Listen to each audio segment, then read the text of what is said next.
예, 안녕하십니까. 임진혁입니다. 아산 기업가정신과 창업 전략, 오늘은 스타트업 비즈니스 모델에 관한 내용으로 직방 사례를 통해서 여러분들과 함께 하도록 하겠습니다. 금일의 학습 목표입니다. 오토와 관련된 스타트업 창업에 있어서 기존 시장의 문제점을 파악하고 이를 해결하는 방법 및 전략 도출 방법에 대해서 이해하도록 하겠습니다. 두 번째로 산업의 특성에 따라 발생할 수 있는 예측 가능한 문제와 이를 해결하기 위한 비즈니스 모델을 창출하는 방법을 이해하도록 하겠습니다. 오늘 강의의 핵심 주제겠죠. 세 번째로 이제 막 창업한 스타트업들이 홍보 전략을 결정할 때 고려해야 할 요소들에 대해서 파악하고자 함이 금일의 본 강의의 학습 목표라고 할 수 있겠습니다. 먼저 이론 몇 가지 소개를 좀 해드리도록 하겠습니다. 오늘은 이 부동산과 관련된 내용이기 때문에 관련된 경제학적 용어, 부동산 용어 위주로 좀 소개를 드리도록 하겠습니다.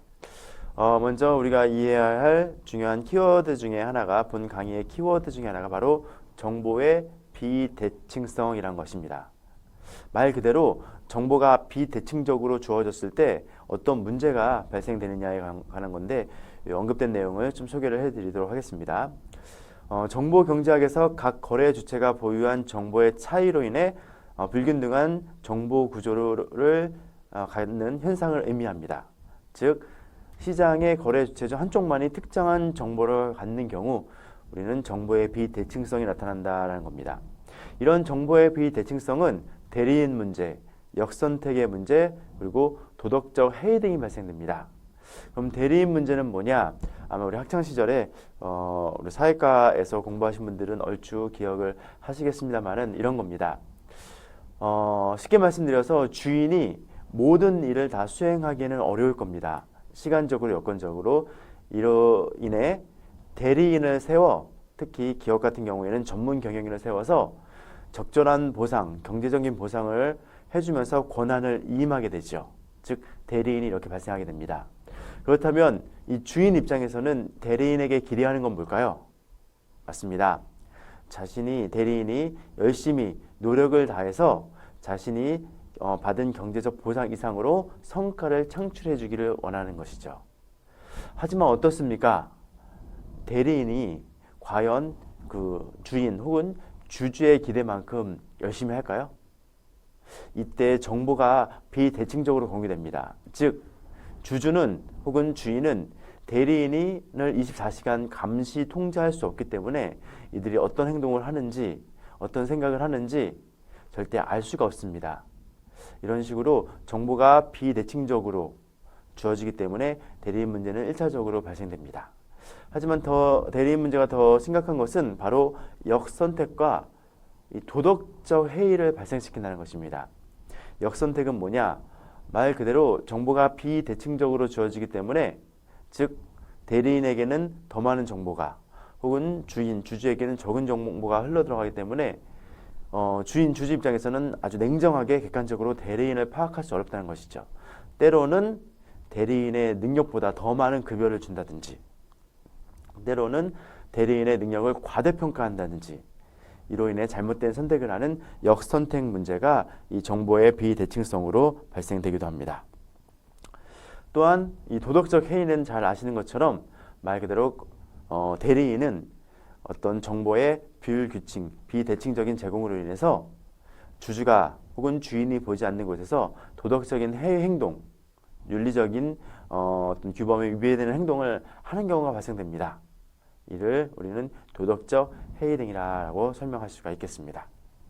계속해서 설명을 드리면, 개인 또는 집단이 의사결정 과정을 다른 사람에게 위임할 때 대리인 관계가 성립되고, 방금 말씀드린 대로 주인이, 오너가 자신의 권한을 전문 경영인에게 위임할 때 주주와 그 전문 경영인 간의 관계는 대리인 관계가 형성이 된다는 것이죠.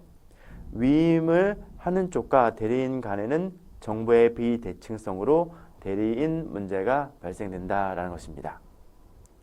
한편 부동산 등 거래관계에서 대리인은 보통 우리가 중개인으로 언급을 하고, 이들은 정보를 제공하고 컨설팅을 통해 부가가치 서비스를 제공하는 역할을 하게 됩니다. 한편 중개인이 판매자와 소비자 간 정보의 흐름을 통제하면서 이익을 편취하는 문제가 발생하곤 했습니다. 즉 양쪽 판매자와 소비자의 어떤 관계에서 정확한 내용을 전달하는 것이 아니라 때로는 정보의 흐름을 통제하고 또 중간에서 발생되는 이익을 편취하면서 문제가 많이 과거에 발생하기도 했습니다. 그런데 최근에는 인터넷을 기반으로 온라인 채널이 등장하면서 직거래도로 정보가 공유되기도 하고 또 이 정보가 공유된 것이 검증을 거치기도 하면서 판매자와 소비자 사이에 정보가 공유됨으로써 정보의 투명성이 높아져 정보를 제공하는 중개인의 역할이 사라지는 탈중개화 현상이 나타나기도 한다는 것이죠. 즉 직거래 같은 게 바로 탈중개화 현상입니다.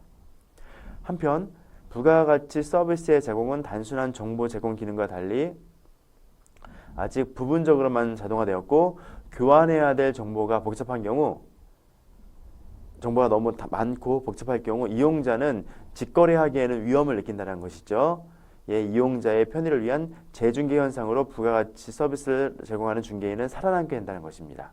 즉 고급 정보, 복잡한 정보를 취급하는 중개인은 비록 탈중개화 현상이 있지만 앞으로도 계속 살아남을 것이다 라는 것이죠.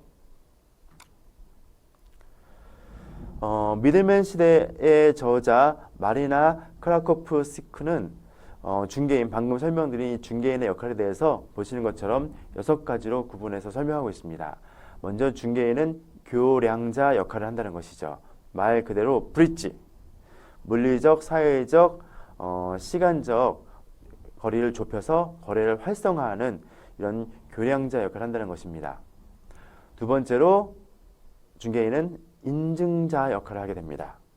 제품에 가치가 있는지 살펴보고 구매자가 제품의 품질에 불안감을 갖지 않도록 정보를 말 그대로 certifier 즉 정보를 충분히 제공하기 앞서 이 정보는 옳은 정보다라는 인증자 역할을 하는 것이 바로 이 중개인의 역할이라고 할 수 있겠습니다. 세 번째는 집행자 역할을 합니다. 구매자와 판매자가 전력을 다하게 하고 협력하게 하며 정직하게 일할 수 있도록 집행하는 말 그대로 실행을 하게 하는 그런 역할을 하는 거죠. 네 번째로 위험 감수자입니다.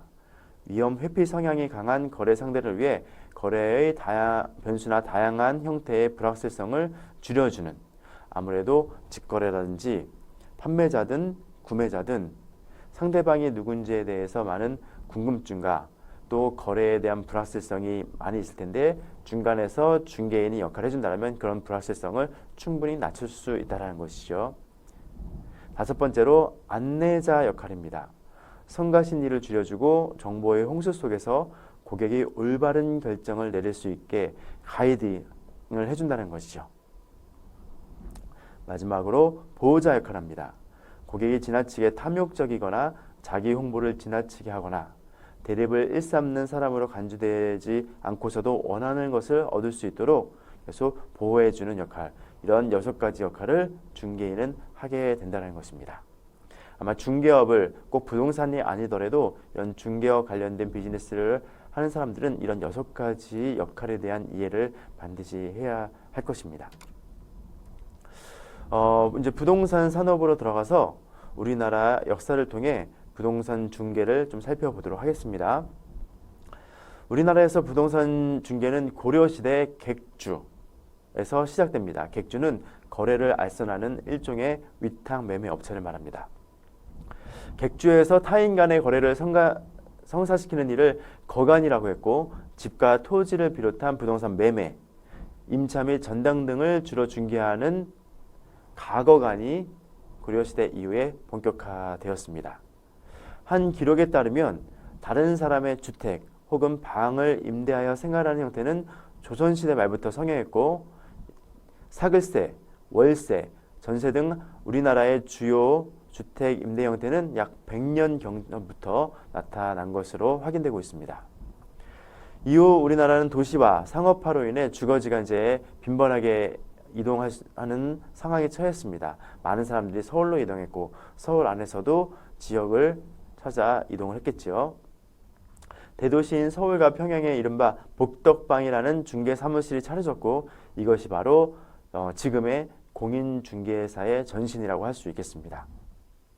한편 1960년대 경제개발 계획의 영향으로 빠르게 도시화가 진행되는 가운데 주택의 수요가 급격하게 증가하면서 당연히 이를 중개하는 복덕방, 부동산의 역할이 매우 중요했습니다. 또 1984년 부동산 중개업법이 제정되면서 매년 중개사 시험이 치러지고 2010년 기준으로 공인중개사 자격증을 보유한 사람이 32만 명이 넘을 정도로 공인중개업은 붐을 일으키게 되었습니다. 한편 부동산 시장이 분화되면서 시장의 불균형과 정보의 불균형은 계속 가중됐습니다. 특히 주거용 부동산에서 기존 제품과는 다른 특징이 나타난 것이죠. 즉 공급의 불균형으로 수요와 공급을 조절하기 어려워 단기적으로 가격 왜곡 현상이 발생됩니다. 무슨 얘기입니까? 보통 재화의 거래 그리고 가격은 공급과 수요가 맞닥뜨리는 선에서 거래가 이루어지는데 부동산 같은 경우에는 어떻습니까? 수요는 지금 당장 근시일 내에 발생되는데 공급은 어떻습니까? 집을 짓고 승인을 받고 하는 과정에 있어서 몇 년이라는 세월이 걸릴 수도 있다는 거죠. 바로 공급하는 시점이 기운날 멀어지기 때문에 공급과 수요에 대한 이런 정보가 충분히 제공되지 않아서 가격, 시장이 왜곡되는 현상이 벌어진다는 것이죠.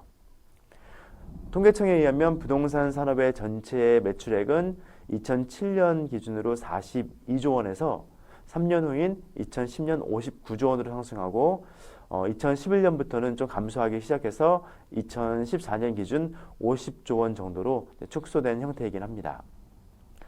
부동산 산업의 비중은 우선 한 49.7%, 50% 가까이가 부동산 개발 및 공급업, 부동산 관리업이 27.3%, 감정평가업이 12%, 임대업이 11% 순으로 나타나고 있는데요. 우리나라 임대업의 경우 일본, 미국, 영국의 어떤 비중보다는 굉장히 영세하고 규모가 작은 걸로 확인되고 있습니다. 부동산 거래의 어떤 경제학적 특징을 좀 보도록 하겠습니다.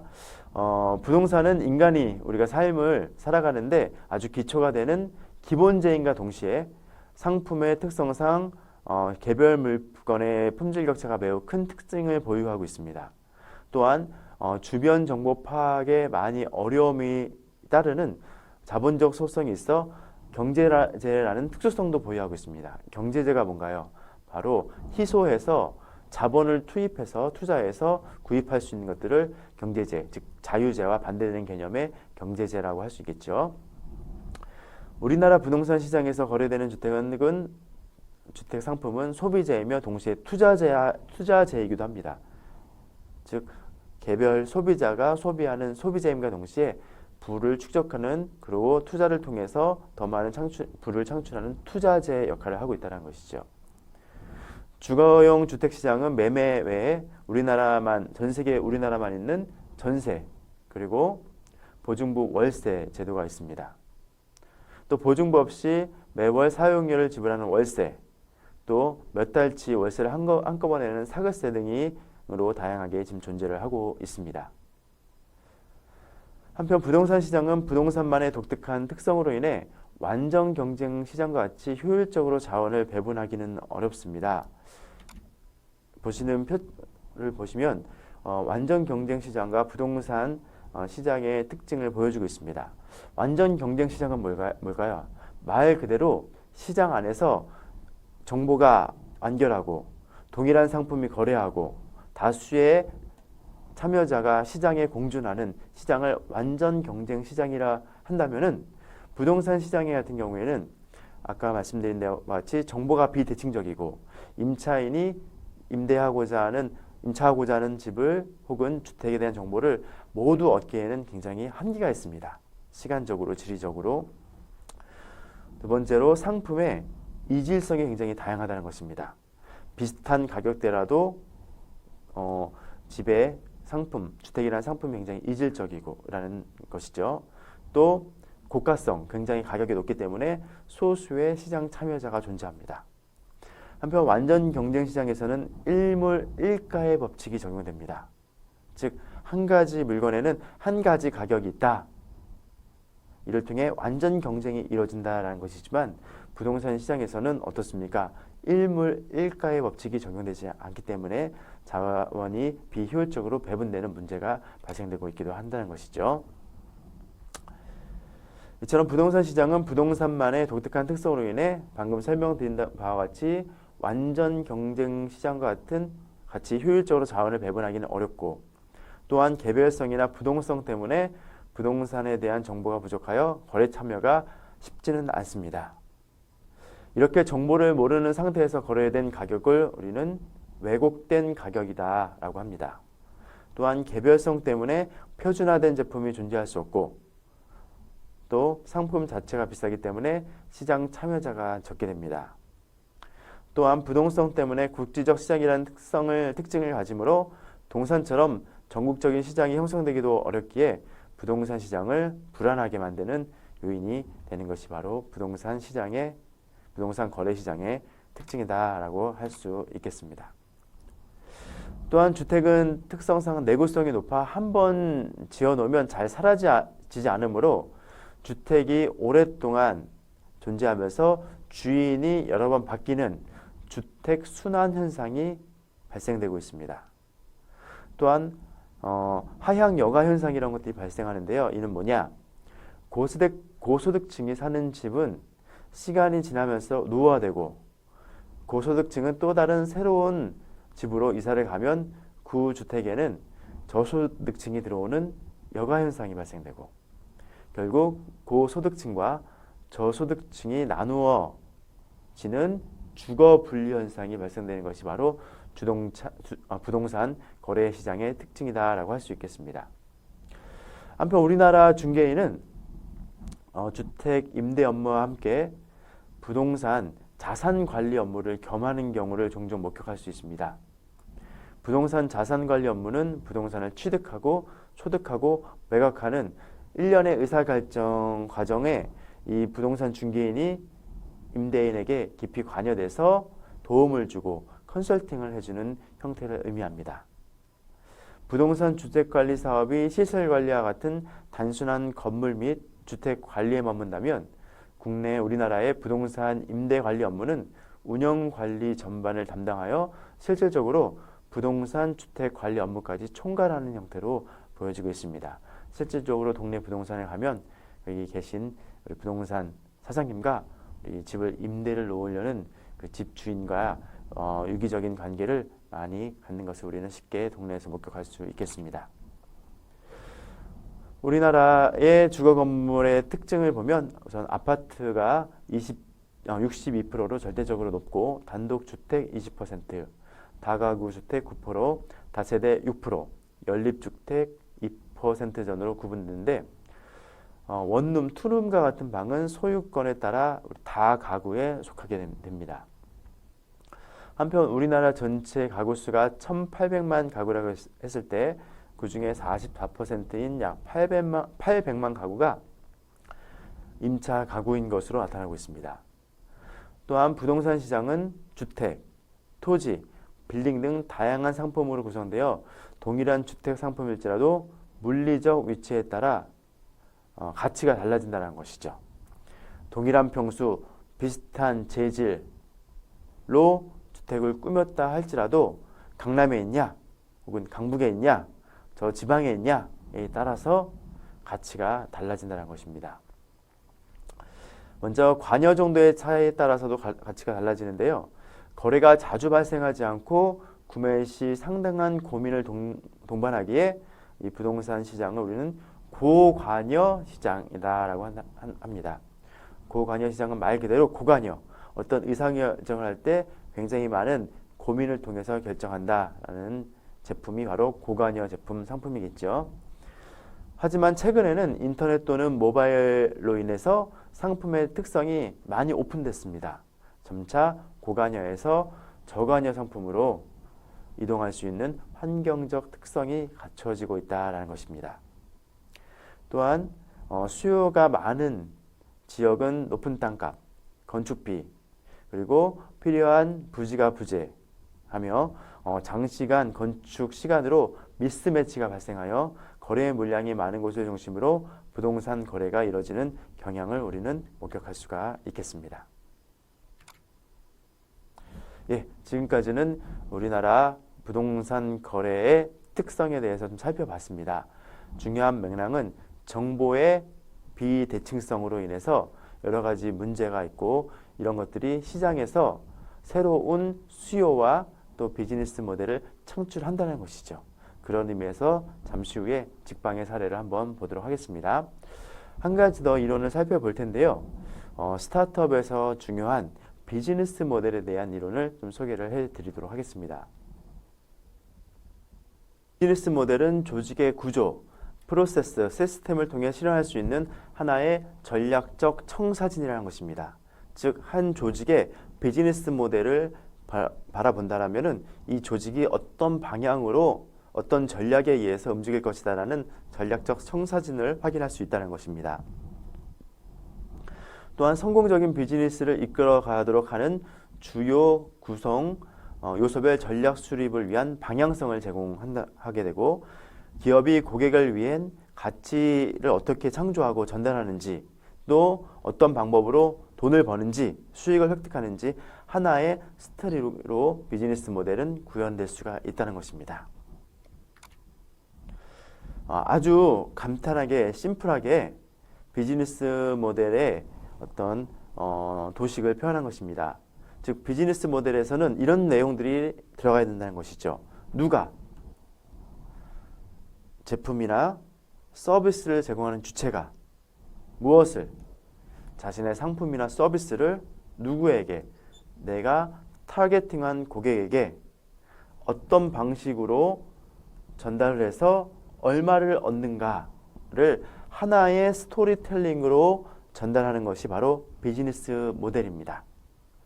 따라서 비즈니스 모델을 잘 설립해 놓으면 한 조직의 모든 구성원들이 우리는 누구이고 우리는 무엇을 팔고 우리의 고객은 누구이며 어떤 방식으로 이런 우리의 서비스와 제품을 전달해서 무엇을 얻을 수 있는지에 대해서 일목요연하게 전체 구성원이 공유하고 그 의미를 깨달을 수 있게 되는 장점이 있습니다.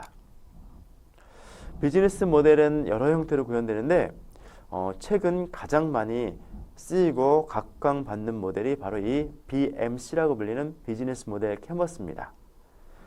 딱 한 장의 슬라이드에 우리 사업은 아까 보여드린 이런 요소들이 어떻게 구성됐는지를 일목요연하게 정리한 표라고 할 수 있겠죠. 이 표는 알렉산더 오스터왈더와 예스 피그노라는 컨설턴트가 수년 전에 미국에서 개발해서 지금 전 세계적으로 스타트업을 중심으로 신규 비즈니스를 창출하거나 새로운 사업을 하고자 하는 기존 사업체에서 다용도로 활용되고 있습니다. 보시는 것처럼 비즈니스 모델 캔버스는 총 9개의 블록으로 구성돼서 9블록 모델이라는 별칭도 갖고 있습니다.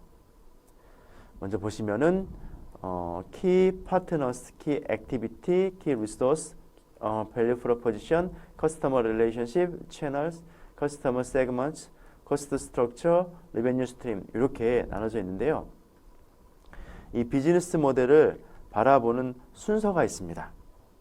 우리는 통상 왼쪽 상단부터 오른쪽으로 그리고 위에서 아래로 이렇게 모든 문서를 읽어내려가기 십상인데 비즈니스 모델은 보시는 것처럼 이런 순서에 의해서 작성되고 설명될 필요가 있다는 것입니다. 먼저 이 9블록 모델에서 제일 첫 번째는 커스터머 세그먼트입니다. 여러분들은 창업가라는 전제하에 혹은 신규 사업을 출시하고자 하는 어떤 조직의 구성원이라는 전제하에 여러분이 그 제품의 타겟으로 하는 커스터머 세그먼트, 고객은 누구냐, 세분화된 고객은 누구냐라는 정의를 먼저 해야 한다는 것입니다. 과연 누구인가요? 여러분들의 고객은. 그리고 두 번째, 가운데에 있는 밸류 프로포지션으로 넘어가게 됩니다. 밸류 프로포지션은 우리말로 뭡니까? 가치 제안인 것이죠.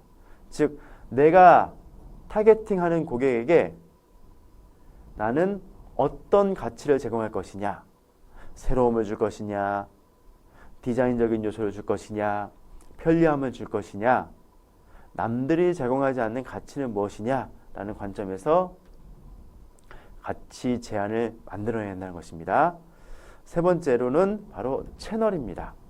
말 그대로 유통 경로인데요. 내가 세그먼트한 고객에게 나는 이러한 가치를 제공해주고 하는데 그 가치를 제공해주는 방법이 경로가 바로 채널이라는 것이죠. 유통 경로를 의미합니다. 그리고 네 번째는 어디로 올라가냐? 바로 위에 커스터머 릴레이션십입니다. 이런 고객에게 이런 유통 경로로 전달하는데 향후에 혹은 기존부터 나는 고객과 어떤 관계를 구축할 것이냐? 바로 커스터머 릴레이션십에 대한 정의를 해야 한다는 겁니다. 다섯 번째, 이로 인해서 revenue streams, 나의 수익은 어떻게 창출될 것이냐라는 관점입니다. 다시 1번부터 5번까지 정리를 해보겠습니다. 나는 A라는 이런 제품을 판매하는 사람인데 커스터머 세그먼트, 나의 세분화된 고객은 누구인가? 자신만의 비즈니스 모델 캔버스에 작성을 하셔야 된다는 겁니다. 두 번째로 그들에게 그냥 판매가 목적이 아니라 value proposition, 가치 제안, 어떤 가치를 제안할 것이냐 라는 부분입니다. 세 번째로 채널, 나의 고객을 발굴하는데 어떤 경로로 들어갈 것이냐. 네 번째로 커스터머 릴레이션, 고객과의 관계를 어떻게 구축할 것이냐. 이를 통해 리베뉴 스트림, 수익원, 돈을 어떻게 벌 것이냐라는 게 오른쪽에 있는 5가지 블록입니다. 이런 5가지 블록은 바로 돈을 버는 방법에 관한 것입니다. 당연히 비즈니스에서는 돈을 버는 방법이 있다면 뭔가 투입을 해야겠죠. 바로 이 돈을 잘 벌기 위해서 돈을 쓰는 방법이 바로 왼쪽에 있는 4가지 블록이라고 볼 수 있겠습니다. 그럼 6번째는 뭐냐? 바로 키 리소스입니다. 우리말로 하면 핵심 자원입니다.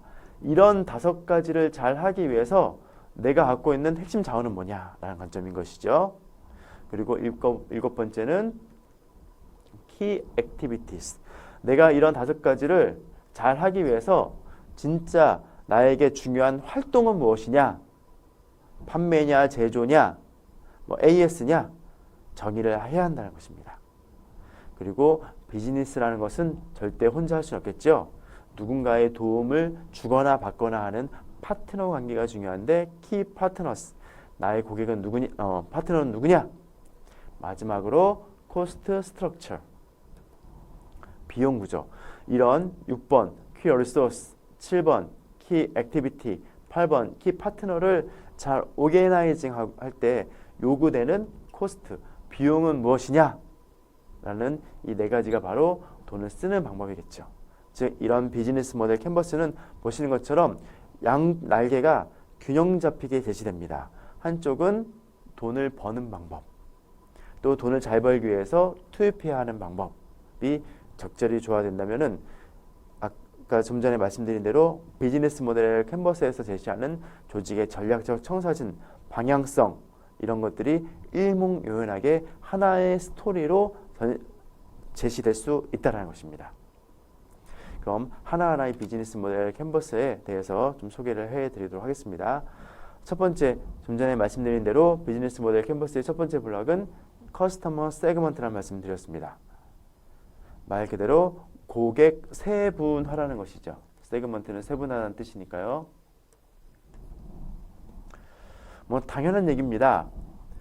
비즈니스를 잘 하기 위해서는 커스터머, 고객에 대한 정의가 무엇보다 더 중요한데 여기서 더 중요한 거는 커스터머에 대한 정의보다 세그먼트에 대한 정의라는 것입니다. 세분화해야 한다는 것입니다. 사실 스타트업 기업에서는 자본도, 시간도, 역량도 충분하지 않아서 내 제품을 시장에 출시하고 매스, 대규모 시장을 공략하기는 쉽지가 않습니다. 왜? 매스마켓을 공략하려면 광고비가 들어가고 대규모 프로모션이 들어가야 되고 또 대기업의 대량 생산보다 더 낮은 가격에 판매해야 하는 경우도 발생되는데 이런 것들이 다 비용, 코스트로 작용한다는 것이죠. 그렇다면 영세한 기업 그리고 스타트업일수록 커스터머보다 더 중요한 거는 고객을 잘게 나눠서 타겟팅한 고객에게 집중해서 그 시장에서 우선 선두권을 차지하고 그 영향력으로 주변군으로 확대하는 것이 필요하다는 것입니다. 언급되다시피 고객을 정의하는 것만큼 중요한 것이 고객을 세분화하는 것이죠. 그렇다면 어떻게 고객을 세분화할 것이냐, 분류할 것이냐가 또 관건입니다. 그냥 1차원적으로 성별로 구분할 수도 있고 연령대로 구분할 수도 있고 지역으로도 구분할 수 있고 또 직업으로도 구분할 수 있습니다.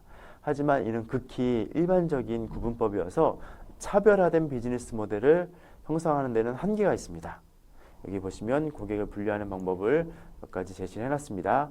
첫 번째, 해당 고객의 요구가 전혀 다른 서비스나 상품을 필요로 한다라는 겁니다. 예를 들어 제가 커피숍을 오픈했는데 저의 고객은 누굽니까?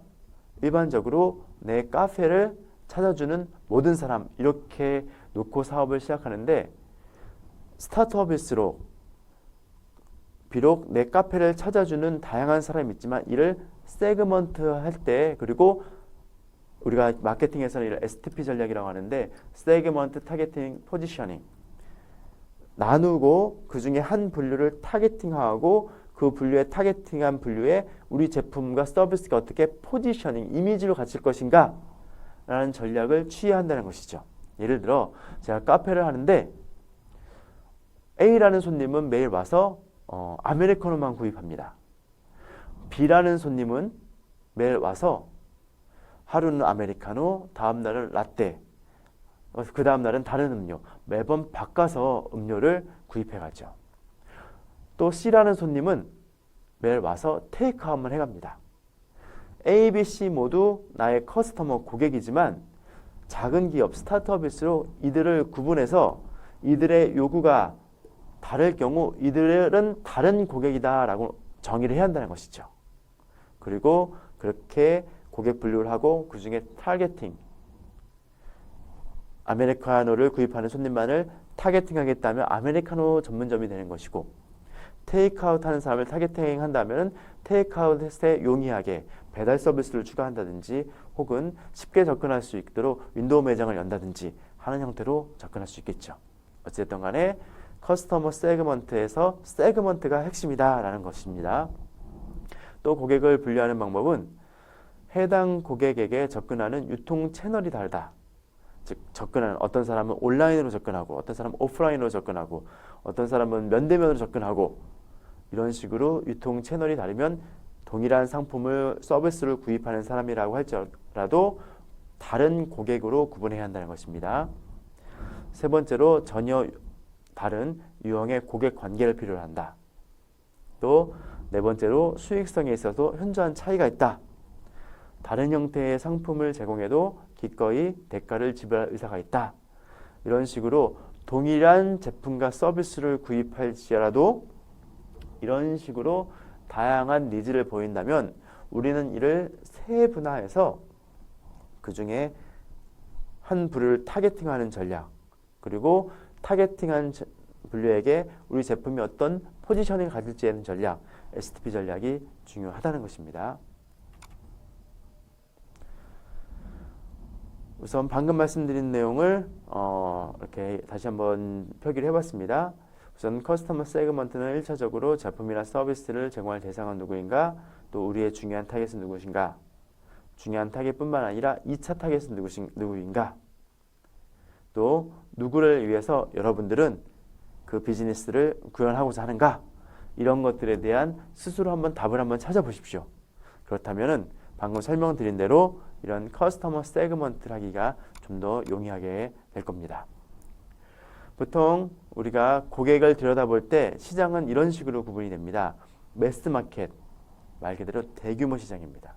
또 틈새 마켓, 말 그대로 니치 마켓, 어떤 눈에 보이지 않는 하나의 틈새 시장을 의미하는 거겠죠. 또 이런 시장도 있습니다. 세그먼트가 아주 명확히 나눠진 시장, 고객 분류가 이미 확고하게 나눠진, 은행에서 PB, 부유층을 상대로 한 VIP 전략 시장, 그리고 서민을 상대하는 시장, 다르죠. 복합적인 세그먼트가 막 섞여 있는 시장, 또 멀티사이드 시장이 있는데 하나하나 보도록 하겠습니다. 먼저 매스마켓입니다. 매스마켓은 말 그대로 세그먼트를 구분할 필요가 없는 제품입니다.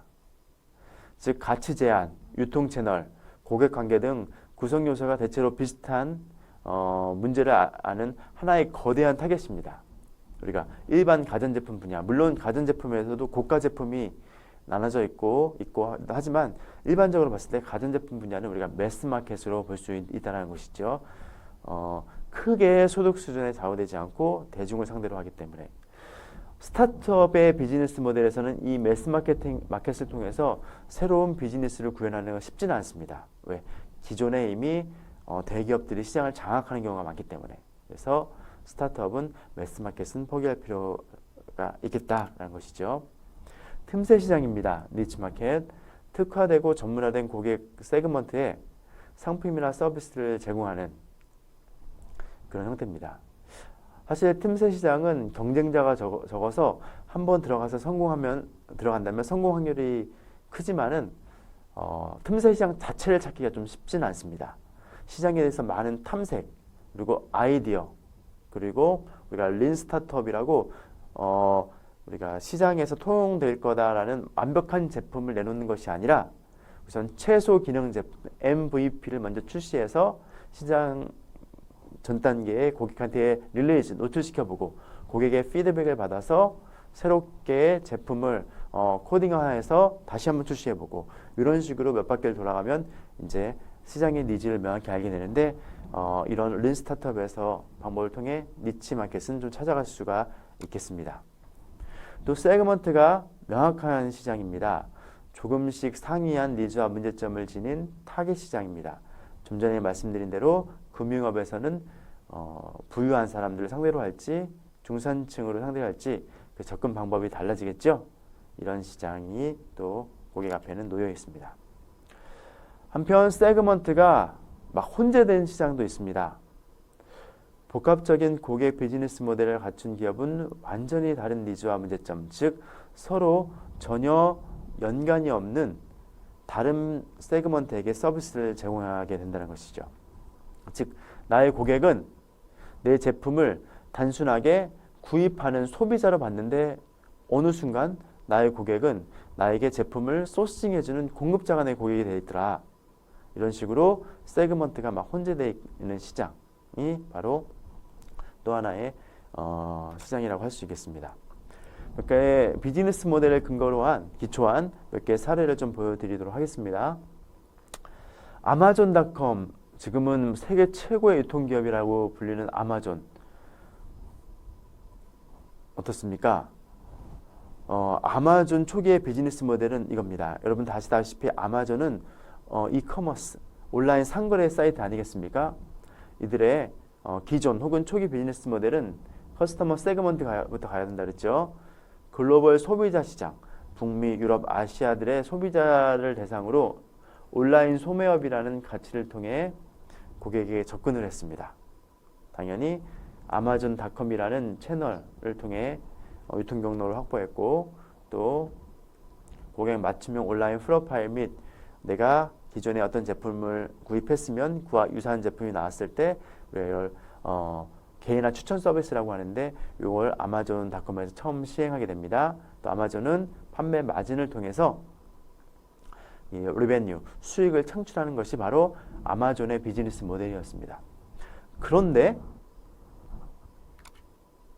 최근에 아마존의 수익원을 보면 상거래, 제품을 팔아서 발생되는 수입은 아마존 전체 수익률의 15%에 불과합니다. 그럼 나머지 85%는 어디서 아마존의 수익원으로 창출되었느냐? 결론부터 말씀드리면 아마존은 온라인 상거래를 기반으로 한 플랫폼 비즈니스를 하지만 더 큰 수익원은 AWS라는 아마존 웹 서비스를 통해서 더 큰 수익을 창출한다는 것이죠. 왜 그런가 잠시 스토리를 소개해 드리도록 하겠습니다. 아마존은 아무래도 온라인 상거래를 하다 보니까 다양한 상품을 싸게 팔 수밖에 없었습니다. 이로 인해 많은 고객은 확보됐습니다만은 어찌됐든 간에 고객들의 충성도가 높지 않았던 거죠. 왜? 고객 입장에서는 다른 사이트에서 더 싸게 팔면 아마존을 벗어나 다른 거래처로 쉽게 이동할 수 있는 단점이 있었습니다. 이에 아마존은 더 싸게 팔 수밖에 없었고 치킨 게임이라고 불리는 가격 싸움밖에 시장이 없었던 것이죠. 이때 아마존은 깊은 고민에 쌓입니다. 새로운 고객군이 없을까? 새로운 수익 모델은 없을까? 그런 걸 연구하던 중에 아마존은 이런 경우를 목격하게 됩니다. 세상에는 수많은 개인 및 소기업 판매자가 있는데 이들이 내 제품을 출시해서 판매하기 위해는 너무 많은 일들을 추가적으로 해야 된다는 것이죠. 즉 제가 이 제품을 개발한다고 했을 때, 판매하고자 한다 했을 때 연구 개발해야 되죠. 제품 디자인해야 되죠. 또 생산해야 되죠. 또 이를 광고 홍보해야겠죠. 또 광고 홍보하기 위해서는 또 웹사이트에 또 사진을 찍어서 올리고 소개해야겠죠. 또 나의 웹사이트를 홍보해야겠죠. 또 고객의 요청이 있으면 이거를 쉬핑, 운송해야겠죠. 때로는 AS 해줘야겠죠. 소기업, 개인기업 입장에서는 제품을 개발해서 출시하기도 바쁜데 이외에도 해야 될 것들이 너무 많았다는 것입니다. 그래서 아마존은 그 시장을 목격하고 아마존 풀필먼트 서비스라는 새로운 가치를 만들어내게 됩니다. 즉, 오케이, 개별 사업자 소비자에게는 당신네들은 제품을 만들기만 해. 그리고 우리가 갖고 있는 대형 창고에 넣어놓기만 해. 주문이 들어오면 우리가 알아서 포장하고 보내주고 반품도 우리가 받아줄게. 저는 이걸 만들기만 하고 아마존에 보내면 끝이라는 것이죠. 그러다 보니까 더 많은 개별 판매자, 소기업 판매자들이 아마존에 들어와서 다양한 제품군을 통해서 시장의 규모를, 아마존의 규모를 더 키울 수 있었다는 것이죠. 한편 온라인 거래가 활성화되면서 개별 사업자들이라든지 또 개발자들에게는 웹 서비스를 관리하는 일이 보통 일이 아니었습니다. 또 영세한 기업일수록 이런 웹 서비스에 대한 비용적인 부담이 만만치 않았죠. 그래서 아마존에서는 개발자 및 회사들을 대상으로 아마존 웹 서비스라는 것들을 모듈화해서 제공합니다. 먼저 S3는 이용자들이 데이터 저장을 위해 아마존의 거대한 데이터 센터 인프라를 사용할 수 있도록 허용하는 것이죠. 말 그대로 임대해 주는 겁니다. 또 EC2라고 해서 소프트웨어 개발자들이 어플리케이션을 운영할 서버를 렌트해 주기도 합니다. 이런 것들을 수수료로 받아서 아마존은 어떻습니까? 기존의 세일즈 마진에서 응용 컴퓨터 수수료와 또 고객 관리 수수료까지 추가적인 수익이 발생됩니다. 이에 세일즈 마진은 전체 아마존 수익의 15%, 나머지 85%가 이런 것들을 통해서 발생되는 새로운 아마존의 비즈니스 모델이 창출될 수 있었다는 것이죠. 이것이 바로 커스터머 세그먼트의 힘입니다. 과연 나의 고객은 이런 사람들 말고 또 없을까? 끊임없이 들여다봐야 된다는 것이죠. 또 멀티 사이드 시장이라는 것이 있습니다. 2개 이상의 개별적인 타깃 그룹을 대상으로 하는 것이죠. 예를 들어서 신용카드 업체, 기업. 신용카드 그 업체는 고객이 누굽니까? 바로 우리같이 신용카드를 사용하는 사용자도 고객일 뿐만 아니라 가맹점, 영업점도 고객이 있죠. 이런 식으로 고객이 한 곳에 있지 않고 멀티 사이드, 여러 곳에 있다라는 관점이 바로 멀티 사이드 시장입니다. 기존 신문 비즈니스 모델이 대표적으로 이제 멀티 사이드 시장인데요. 바로 광고주와 또 구독료를 내는 구독자. 이들이 바로 커스터머겠죠.